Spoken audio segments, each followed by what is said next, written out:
go and see the wildlife. There is a voluntary scheme in some areas where visitors to the uplands are paying for the biodiversity, and quite willingly.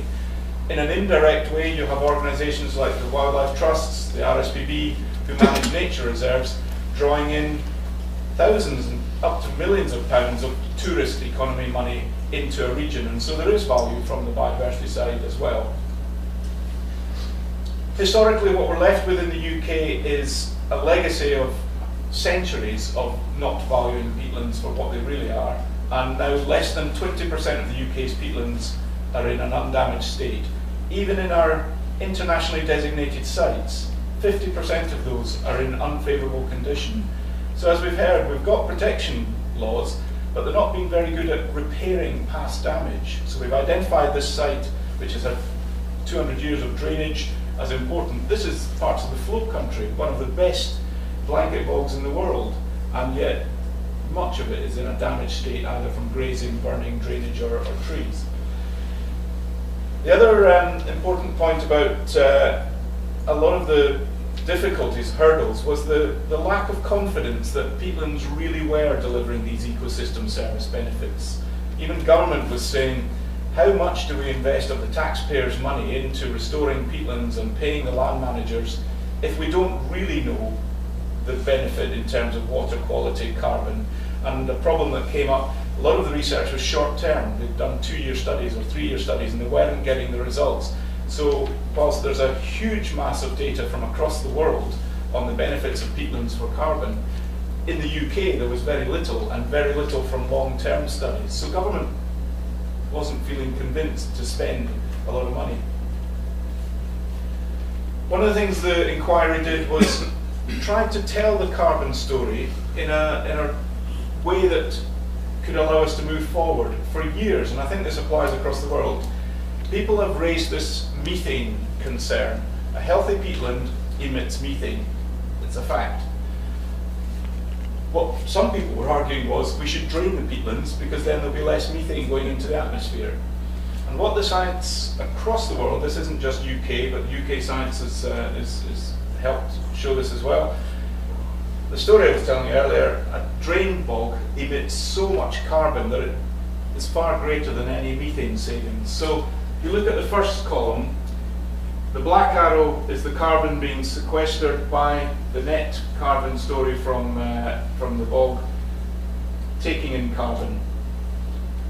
If you convert it all to carbon dioxide equivalents, the blue box is the net effect of your methane going out of the healthy bog and the carbon being sequestered.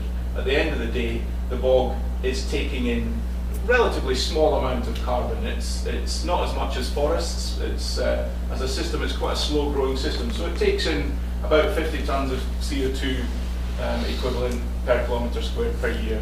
Not the greatest sequesterer, but the point about a peat bog is it holds it for thousands of years. You damage the bog, you drain it, you get less methane coming out of the bog because it's no longer as wet. But what you start to get is huge amounts of carbon coming out of the bog. And if you convert it all into CO2 equivalents, the net effect is lots of carbon into the atmosphere, a lot more than the healthy bog. If you go into the restored state, it takes time to repair bogs, the vegetation takes time to kick in, the functioning takes time to kick in. For the first 10 years, as you're re-wetting, you do get a pulse of methane coming out of the restored bog, mainly from the decaying vegetation that was non-bog vegetation. As you re-wet it, that dies, but it's a short-term effect, so you get this pulse of methane. Even with that pulse of methane, though, your system is nowhere near as bad as the drain state. And what people were doing was simply looking at the restored bog and going, oh, it's still globally warming. A restored bog is emitting carbon because of the high methane. What they weren't looking at was the benefit over the damaged state, and it's that emission saving that the Kyoto Protocol now allows countries to include in its accounting. So when you restore and repair a bog, it's the saving, the reduction in the amount of carbon going into the atmosphere. You may not have a sequestering system after you repair the bog, but it's a lot better than the damaged state. Take it one step further, after 20 years, the system's really coming into healthy sphagnum, much less methane coming out, and you've got a net sequestration, your emission savings even greater. So that's the story of the peatlands. It's different from forestry, and it took time for people to get their head around it. That yellow bar is what you're accounting for in your national greenhouse gas accounting. And let's accept it, peat bogs are not brilliant at sequestering carbon, they're brilliant at holding it, and if you damage it, they're brilliant at releasing it. But we can reverse it by repairing and restoring.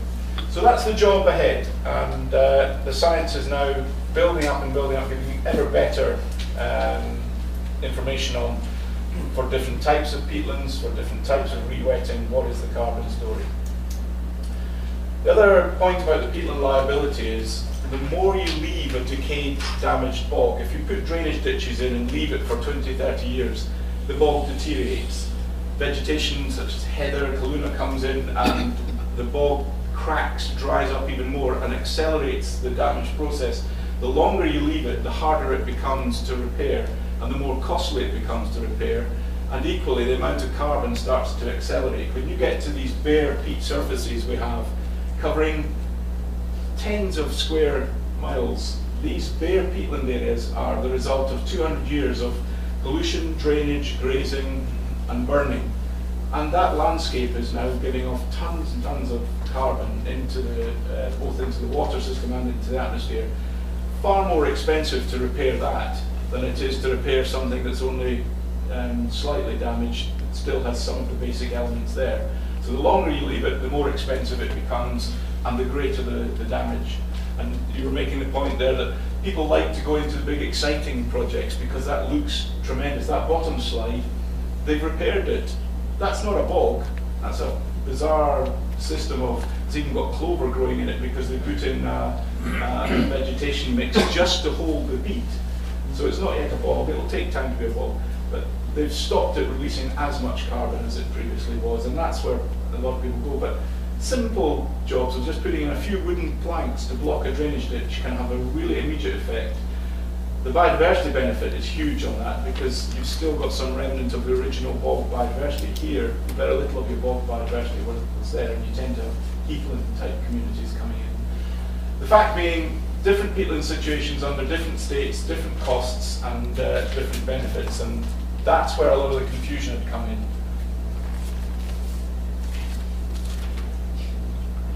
Unifying point, get the water table right.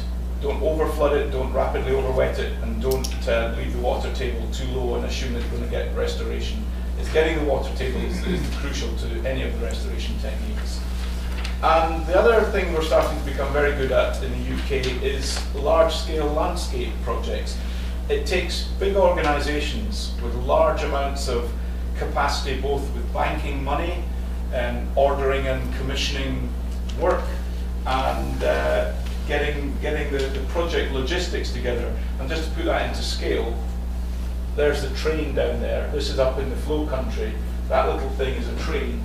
This area is trees, plantation forestry that was planted in the 70s and 80s that have been felled and removed to allow restoration work on the peatland. This is the flow country. It's a huge area of peatland, 400,000 hectares, and the RSPB working there with EU life money and members' money and government money to try and repair the damage that was caused by these plantation forests that went in. But we can do it on a huge landscape scale. And there are other similar sized projects across the UK now where it's being run by national parks, by partnerships of the wildlife trusts, bringing together multiple landowners. Different agencies have to be involved, but also coping with the logistics of some large-scale projects. And we were hearing recently, if you go up into Canada, they are masters of very large-scale projects. We can tackle even the biggest amount of landscape devastation. Across the UK, we've got lots of exemplars now of peatland restoration. It's phenomenal just how many projects have been battling away over the years, doing the work. Each one different, and again, a lesson is each peatland restoration situation is different. You've got different problems to tackle in terms of the vegetation, but also the types of people you're dealing with, the communities you're dealing with. But the examples we've got have been a huge spread from the land management aimed at forestry, through to land management aimed at arable crops, through to sporting management. All of these have been embraced in these projects, and we've summarised them in that document demonstrating success. And the thing that strikes me looking across the world is, across the world you have pretty similar issues. You've got Tibet with its grazing, intensive grazing, and the gullying and erosion that happened as a result of that. And the solutions were very similar to the sorts of solutions we applied in the UK. If you look at the booklet, you'll see that it's been written very much with the IUCN principles of good ecosystem management in there. And we've taken the examples from across the UK to show the variety of approaches that have been taken, from an individual nature conservation organisation buying a reserve and just managing it on its own, through to partnership projects involving hundreds of private landowners. With the inquiry result, having got the consensus that across the different interest groups we all agree that peatlands need to be restored, we recognised that we had the technical capacity to restore peatlands. We identified the ecosystem service benefits, not just for carbon but also for water, for drinking water. And we identified where money was being drawn in to help pay for restoration and the gap, the funding gap. The job with the inquiry was then to take it right up to the top level of government. And in the UK we now have 4 devolved parliaments, one for each country: Scotland, England, Ireland, Northern Ireland and Wales. And Johnny and I have been through to each of the parliaments, meeting with the parliamentarians, meeting with the ministers, and encouraging them to agree that leadership, national leadership, accepting that peatland restoration is important, accepting that it's an urgent task that needs to be done, giving that signal out to the government agencies, to the private sector, as well as to the land managing community, that this is an important job. We didn't have that statement. Nobody was quite clear if government really supported peatland restoration or not.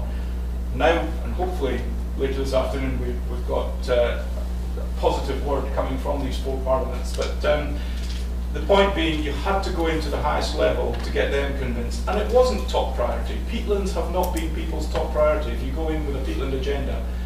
But it was amazing how quickly Parliament clicked. It's been a guilt conscience. People have been aware that something was wrong. In a country like Britain with so much of its land covered in peat, there was recognition that we've been doing something wrong, but there was just no realisation that there was a positive story to tell. The inquiry pulled together not just the evidence from the science and the land managers. We got the demonstrating success booklet. We also went into some of the practical stuff. We have some leaflets explaining sphagnum mosses for the layperson, for land managers. And it was a subtle but very powerful tool. A lot of land managers were saying to us, I've managed the land 50 years, I know how to manage the land. There's no harm, my land looks good, it's not bare peat, it's fine. And we'd go along and say, well, there's no sphagnum in the system. It's been grazed and burned so much that you've no sphagnum. They hadn't realised that. They didn't really understand the basic building blocks of the peatlands. So producing a leaflet that helps people identify sphagnums, explains their role and the value of them, has been very useful for the land managers. The nub of where we've got to with the inquiry is identifying action for the UK to take forward. And this is relevant to other countries, and the work that we see with the FAO and Wetlands International, the same principles are coming up. You do need a strong policy framework that says we accept it's not just about protecting our peatlands, it's also about restoring our peatlands. It's not just about designated sites, it's also about helping repair peatlands wherever they occur, and bringing the different agencies, whether it's water, climate change or biodiversity, together to deliver that shared goal. And without that policy framework, they each run off and do different things. Quite frankly, you need the funding. We have a funding gap in the UK. 80% of our peatlands are damaged, and we're still only repairing about 10% of them. We need extra funding. European funding's there, it's not looking brilliant for the future. Private funding is certainly looking like a possibility, and that's either private funding from the water companies or through the carbon markets. And then coordinating action. We've got scientists, landowners, policymakers need to be working together to find a solution here.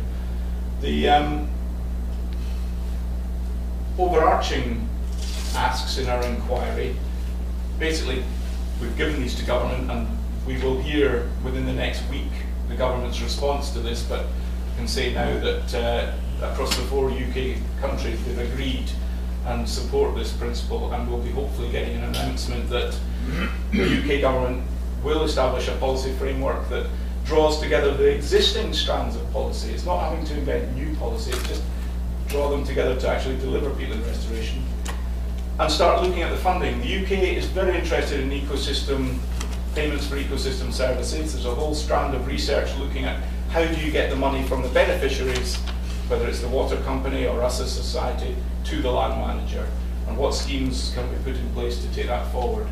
And then coordinating the action, getting the science, getting the monitoring. One of the worst things we do is lots of activity and then don't monitor it to assess progress or share good practice. So listening to the chat we had earlier today, somebody mentioned about the need for the long term. If you re-wet a peatland and don't see anything happening for 5 years, it's easy to get despondent. Research projects often only last 3 years, and they've gone away before you've actually got the best results. These are long-term strategies that we need. Getting the hydrology right at the start is the first thing. You may not see the vegetation returning for 5, 10, 20 more years, but just getting the water table is the thing that we should continually focus on and see it as a long-term goal. Sharing the experience, but recognising every site has its own technical difficulties. We've had farmers inventing equipment to help block the gullies, but what we've found is that that technology can be shared between China, the UK, across the world. There are good lessons that can be shared on the technical ways in which to restore peatlands. Partnerships, key to success. If you're in an area, a large area, where you've got many landowners, bringing the landowners together and agreeing that they all agree this is a useful thing to do takes time and effort. You have to go out, meet with the landowners.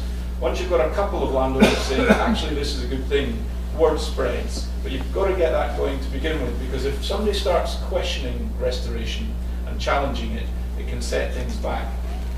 So there's a lot of work to bring that partnership into play. And equally, partnerships across the government agencies. All too often you'll get a government agency with a budget available for water improvements going, oh, it's not a priority for me, that's a carbon site or whatever. And we don't find the departments working together to get the shared goal of restoring the peatland. The good local relationships, as I said, and then monitoring. We need monitoring to demonstrate that we've been succeeding. We still have a convincing job to do to show that carbon is being sequestered. We need to monitor, to measure and improve the quantification of the benefits, but also to learn which techniques work better. We're still at that learning stage. And then, as I say, advocacy at the highest level. If Parliament's not interested in peatlands, we're never going to turn this one around. And alongside that, at the highest level, is the general public who vote our parliaments in. They are still not convinced about the peatland story. I still get editors from newspapers saying, peat bogs, carbon, where's the carbon in a peat bog? Fundamentals we need to try and get across. Let's not underestimate that. Just to give a last few slides, a lot of this work we did in the UK to try and take peatlands forward in the UK, we realised it was relevant and we learned a lot from international activity. So who's coordinating things internationally? Well, one of the things that's really starting to come forward now, a combination of Wetlands International, long-standing work from Hans Houston, many of you will be aware of, as well as work from Asia. We've got excellent examples from China, from Indonesia, and from North America of peatland restoration work. And these countries have now been coming together, and we've got a new umbrella, if you like, of the Food and Agricultural Organization of the UN, and it has pulled together what it's calling a peatland climate change mitigation initiative. As I said, their book is in the memory stick, and it's trying to bring together the typical audiences, the government, the NGOs, the land managing communities, and try and get this framework for action taken forward. Simple points, but they need to be said and they need to be agreed. Let's not drain any more peatlands. Let's keep the ones that we've got in good condition. Let's re-wet the damaged ones to reduce emissions of carbon. and adapt the management of some peatlands which are nearly so badly damaged that nothing can be done with them in terms of returning them to a functioning peatland, but they can still be useful as a wetland. How do we get there? Each country has to take forward actions that are relevant to its own area, but again, as I said, throughout, we can share the lessons. You need a financial structure, and that can be either using the voluntary markets, it can be using EU funding as we have in the UK, it can be through grants directly from government or attracting grants from the private business sector. And we need to help countries prepare for that. If we do get the day where we've got voluntary carbon markets or the compliance carbon market, we need the countries fully understanding how they can engage with those new markets with peatland restoration. And we need to tackle the subsidies. There's still grants, perverse subsidies, grants coming, encouraging intensive agriculture in areas of peatland. In the UK, we had some fantastic positive moves. Forestry planting is no longer permitted on peatlands, deep peatland. Agriculture grants for subsidies for drainage are no longer given on peatlands. So those were clear removals of